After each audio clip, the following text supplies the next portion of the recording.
Hey folks, Gary here doing the daily Bible reading for Wednesday morning, and we're continuing on with the story of Lazarus. And so we got a couple verses today. So we're looking at John 11 verses 41 and 42. And Jesus, well, let's just read it. It says this. So they took away the stone. Remember, so yesterday they were going to roll away the stone, and Martha was like, no, no, no. Jesus said, we got to do this. So they took away the stone. And Jesus lifted his eyes and said, Father, I thank you that you have heard me. So other translations, instead of saying heard, they say that you have answered my prayers. So you have heard me. I knew that you always hear me, so you always answer my prayer.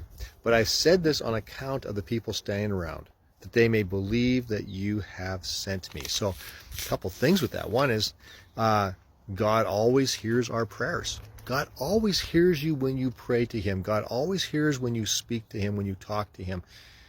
He's always listening to us. And it's not that he's eavesdropping or anything like that.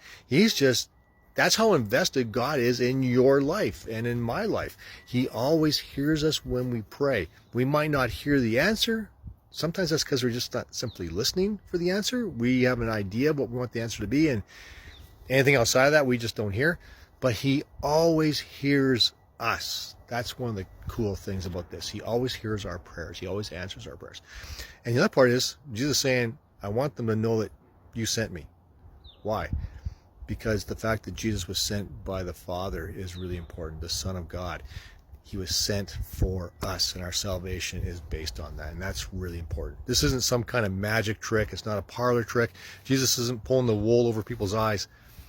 Jesus is the Son of God, and that means everything. So there you go. I don't know what's going on in your life today, but trust this.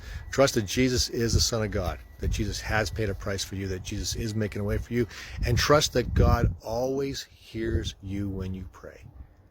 He's never distant. He's just closer than that. He always hears you. So there you go. Daily Bible reading for today. Go out and have an awesome day.